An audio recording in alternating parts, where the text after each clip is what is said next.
Hi spooky friends, welcome back to my channel. Welcome if you're new. This angle is slightly different because I wanted to just jump in here right now and start this video, because if I didn't, you wouldn't be able to see my excitement and just how much joy I have for what's just come through to me. So as you can tell by the title, I am making this my reading anticipated 2026 releases. I do have these as ebooks, so there won't be many clips of me actually physically reading them, because I feel like reading ebooks, I don't get many good like aesthetic shots of the books, so it'll be a case of me just jumping in to give you updates on the books and to get you hyped for these books coming out and so on. So with that, I will say the one that's just come through to my email has got me so excited. I've been wanting to pick this book up for literal years. It's called Between Two Fires. This one has just come on to NetGalley for the UK. It's getting a traditional release in the UK, and I literally jumped for joy because it came in when I took Axel out, and I was so excited because I've been wanting to read this book for such a long time. You couldn't get it here, or if you did, it was so expensive because it was an import, and I haven't been able to find it recently, and I guess that's because it's getting traditionally published. So that is so exciting for me, and I thought it was about time I start tackling these arcs and telling you about them to get you excited as well. So in this video, we're going to be talking about Wolfworm by Kingfisher. We're also going to be talking about Trad Wife. I forget who the author is, but I will pop everybody's details up here.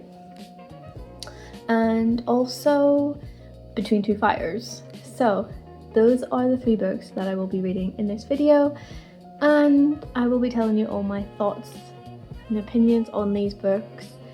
I am currently halfway through Wolfworm, so we'll do some updates on that in a bit, but I have just started Trad Wife, and also Between Two Fires just came in, so we are set with arcs already at the start of the year. It's intense, but we're going to get through it. And remind me to not request any more arcs on NetGalley. There's only so much a girl can read. Let me know what your thoughts are. Are you excited for any of these books? And hopefully by the end of the video you will be excited to get your hands on them when they do come out. And hopefully I can get this video out to you before they're released. But if not, go and pick them up now if they're in stores. So let's get into it, and I will give you updates in the next clip on Wolfworm.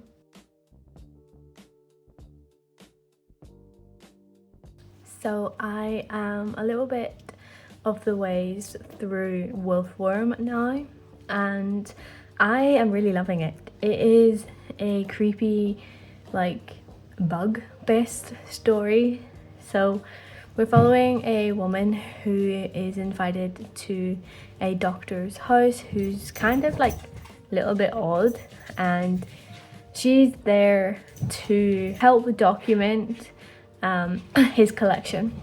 Essentially it starts off like really innocent and just a standard job, and then she starts to uncover darker, more sinister things about this doctor and past people who was in his life, and it becomes eerie. It creates a lot of tension, and I am really enjoying the writing style. I think Kingfisher has written this in such a beautiful way, and there is a lot of bugs. I am about 60% of the way through the book now, and the absolute disgustingness of the bugs and insects that she is describing is just incredible.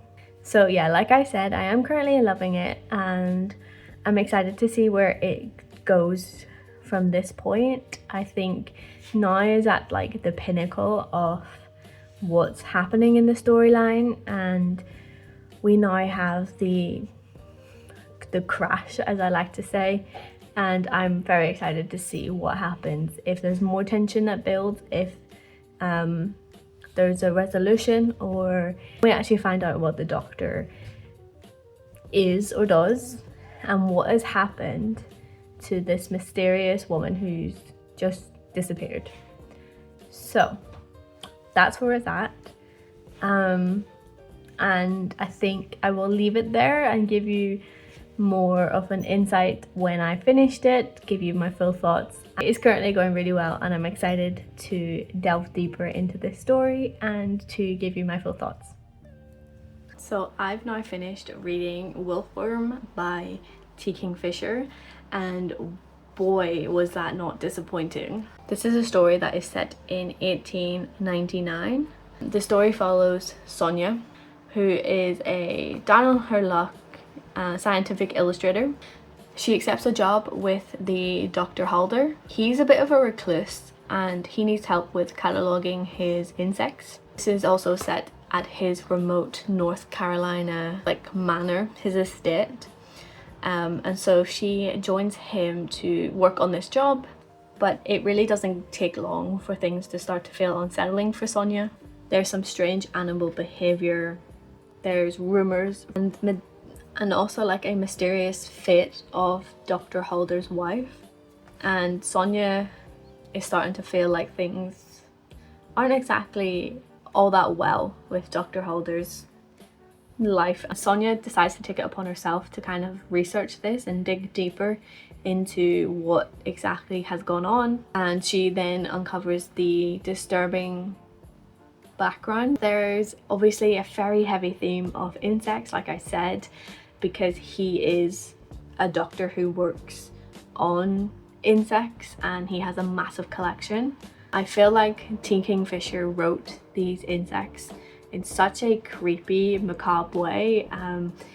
You do feel yourself itching. I know I did, and it was so unsettling. I feel like the story itself was also really unsettling, and I would probably put this out as one of her darker stories. And I feel like that's because she touches upon real world science, how insects, the parasites, take hold of their host.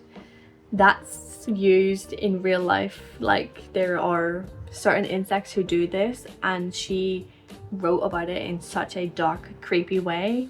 And I feel like horror stories are often the most scary when they touch upon real life. So yeah, I thoroughly was creeped out by this story, found myself scratching and wanting to keep reading because it was so dark and it was such a well crafted story that just kept me hooked. I really loved reading this book. I say the story is very much equal parts disgusting and beautiful because it does blend body horror with beautiful descriptions, and of course there is a mystery to be solved throughout this story, and I loved how everything was just interconnected and it was written so well, and I highly recommend picking this book up. I thoroughly loved it and I gave it 5 stars. I think it is one of Kingfisher's darker stories and one that's not to be missed in 2026. So this is set to be published on March 24th in 2026. So I hope that this video goes out before then so you can get your hands on this copy. Please pre-order it because it is such a great read.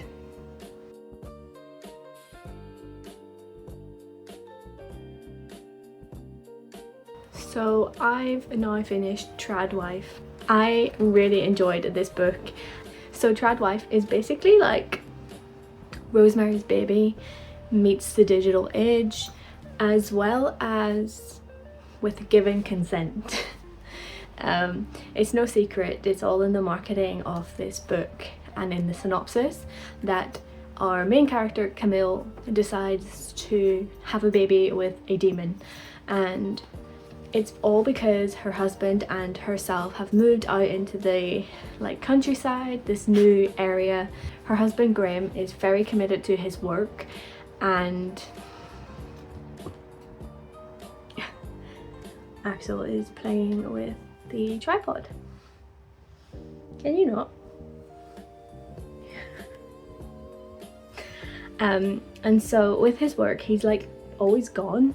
He's never really around. And she's getting really annoyed.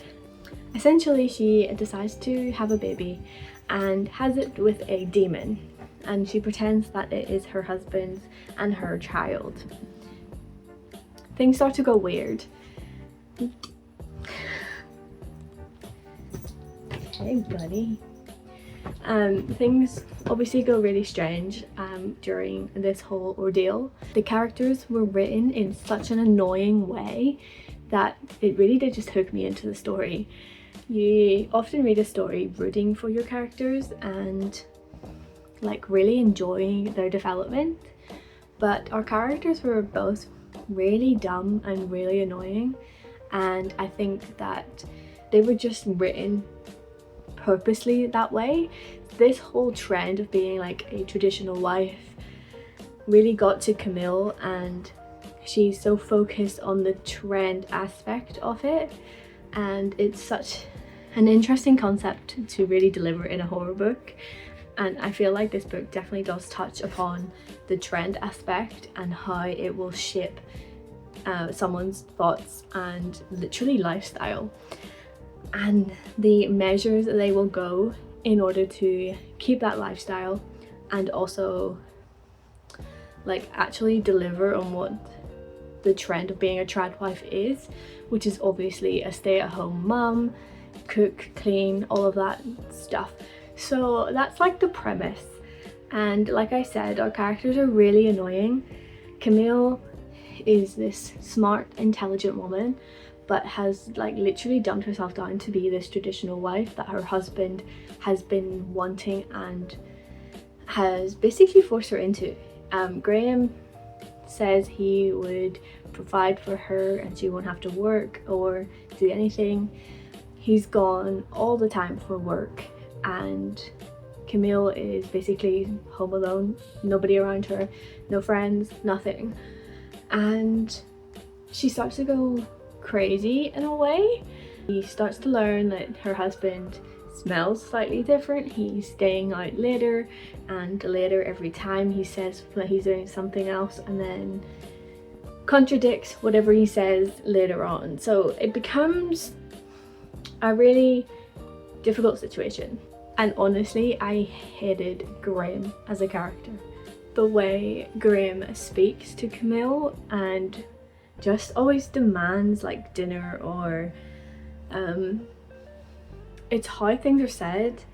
I really did not like him, and I'll give credit to the author for this because that can be difficult to do. Sometimes your characters will be so infuriating that you don't enjoy the book, but for me it was important for this story for the characters to be how they were. So I really loved this story, how everything kind of worked together, and I just really enjoyed this book. I highly recommend picking it up. I've given it 5 stars because I couldn't stop reading it. It was a real page turner, and I was obsessed with Rosemary's Baby, so I think I have some kind of bias.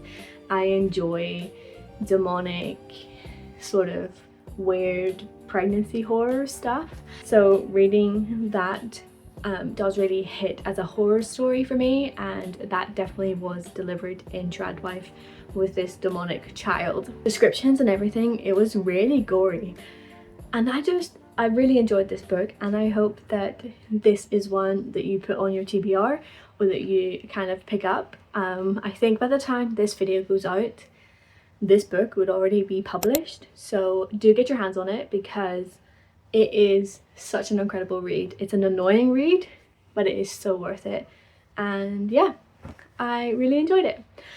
So the next one in this video is going to be Between Two Fires, and I'm really excited to delve into that.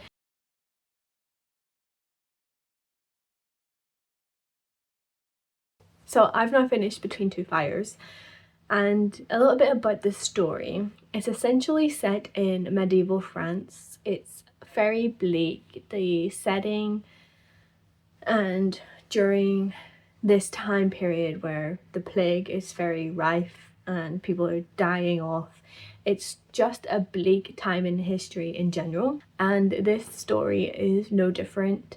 We are following a knight, a priest, and a little orphaned girl. She's orphaned because of the plague, and they're basically on this journey through France. As a historical fan, I was so excited to delve into this because I really am loving historical horror at the moment. So when I seen that this book was getting a UK release, finally, I was so excited to get my hands on it. I went into it expecting to love it entirely and wholeheartedly. I know that it's such a well-loved book, but unfortunately, it never quite clicked with me. I will say I do appreciate the writing of this story. Our main characters are in a world that is essentially caught by war between heaven and hell, and obviously the bleak time of the plague. It's just not a great time in history. It's not great for anybody living during this time. And the reason why I don't think it clicked all that well for me personally, because it's very dialogue heavy.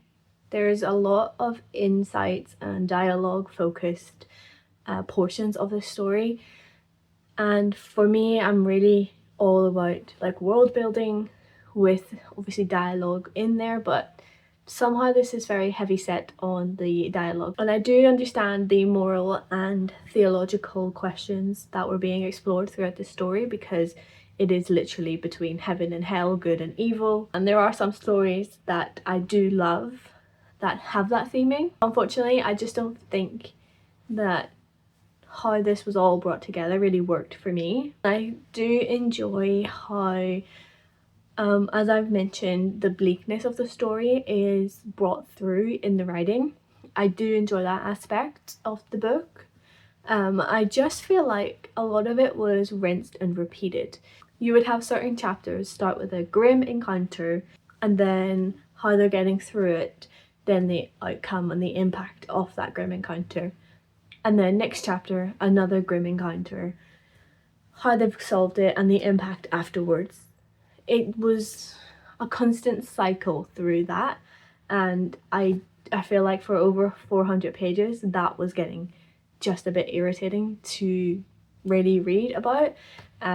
That's just a personal preference and distaste.